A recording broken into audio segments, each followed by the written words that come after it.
Transport elektron. 1. Katabolisme. Katabolisme merupakan perombakan molekul kompleks menjadi sederhana, seperti pada contoh gambar ini.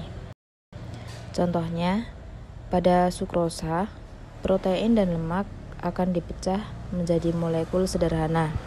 1. Glukosa dan fruktosa pada pemecahan molekul sukrosa. 2.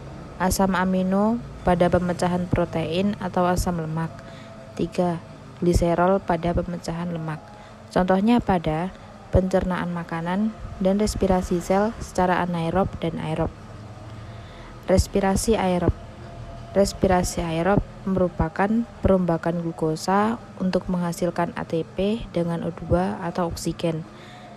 Sedangkan respirasi aerob dalam sel terdiri dari 4 tahap, yaitu 1. Glikolisis, 2. Dekarboksilasi oksidatif, 3. Siklus Krebs, 4. Transport elektron. Yang kita bahas adalah transport elektron. Transport elektron terjadi di krista mitokondria atau lipatan pada membran dalam mitokondria dengan gambar sebagai berikut. Ini adalah gambar organel mitokondria, dan yang seperti lipatan adalah krista mitokondria. Lipatan membran dapat memperluas permukaan membran, sehingga memungkinkan untuk meningkatkan laju produksi ATP. Pada tahap ini, menghasilkan ATP terbanyak yaitu sejumlah 34 ATP, yang diperoleh dari pelepasan elektron pada pengubahan molekul. NADH menjadi NAD+, FADH2 menjadi FDH yang dihasilkan dari tahap sebelumnya. Pada tahap ini terjadi pemakaian oksigen aseptor elektron terakhir. Selanjutnya kita masuk ke dalam krista mitokondria. Di dalam krista mitokondria terdapat 4 kompleks protein dengan kompleks 1, 3, dan 4 merupakan pompa proton. Pompa proton yang nantinya bertugas untuk mengeluarkan ion H+ dari matriks mitokondria menuju ruang intermembran. Terdapat elektron carrier atau komponen pembawa elektron yang akan menyalurkan elektron hasil perubahan NADH dan FADH2. Elektron carrier dilambangkan dengan Q dan C. Q untuk ubiquinon dan C untuk sitokrom C. Terdapat ATP sintase yang fungsinya mengubah ADP menjadi ATP atau energi. Selanjutnya kita akan bahas fungsi kompleks protein satu persatu. Kompleks protein 1 berfungsi mengubah NADH menjadi NAD+. Perubahan ini menyebabkan elektron terlepas dari NADH. Elektron tersebut akan menuju kompleks protein 1, kemudian menuju elektron carrier ubiquinon, diantarkan menuju kompleks protein 3, bergerak menuju elektron carrier sitokrom C, dan masuk kembali melalui kompleks protein 4. Elektron yang melewati kompleks 1, 3, dan 4 yang merupakan pompa proton akan mengaktifkan sistem transfer membran, sehingga mengirimkan ion H+ dari dalam matriks menuju ruang intermembran masing-masing. Pompa proton akan mengirimkan semi ion H+ sehingga melepaskan 3 ion hidrogen. Ion-ion yang terdapat di ruang membran akan membuat ketidakseimbangan ion positif dan negatif antar ruang intermembran dan matriks mitokondria, sehingga H+ akan masuk kembali ke matriks melalui kompleks AIP sintose. Masuknya ion H+ melalui ATP sintase akan memicu pembentukan ATP dengan pengikatan antara lain ADP plus P menjadi ATP.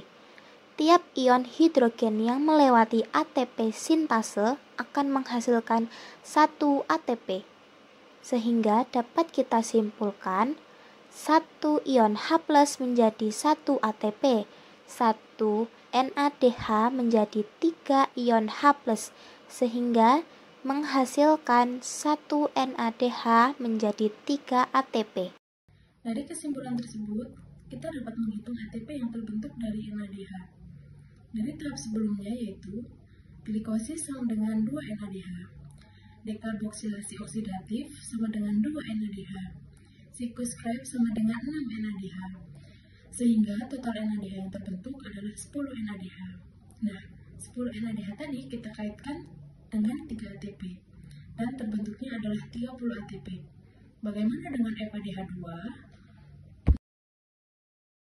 FADH diubah menjadi FAD pada kompleks protein 2, sama seperti NADH. Pengubahan FADH2 akan menyebabkan elektron terlepas. Elektron tersebut menuju kompleks protein 2, kemudian menuju elektron karir Q1 diantarkan menuju kompleks protein 3, bergerak menuju elektron karir C, dan masuk kembali melalui kompleks protein 4. Elektron dari FADH2 hanya melewati 2 kompleks protein, yaitu kompleks 3 dan 4, sehingga ion hidrogen yang dikeluarkan berjumlah 2. Masing-masing hidrogen tersebut akan memasuki ATP sintase untuk proses pembentukan ATP. Dari proses tersebut dapat disimpulkan 1 FADH2 menjadi 2H+, sehingga 1 FADH2 menjadi 2 ATP. Dan dapat kita hitung dari tahap sebelumnya, yaitu hanya pada siklus Krebs. Siklus Krebs hanya menghasilkan 2 FADH yang dapat dijumlahkan 2 FADH dikali 2 ATP menjadi 4 ATP. Sehingga total ATP dari pengukuran NADH dan FADH2 adalah 34 ATP. Elektron dilepaskan dari NADH dan FADH2.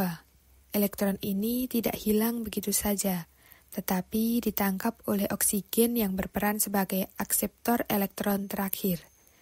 Oksigen kemudian berikatan dengan ion H+ membentuk air. Jadi, hasil akhir dari proses transport elektron adalah produksi sekitar 34 molekul ATP dan air.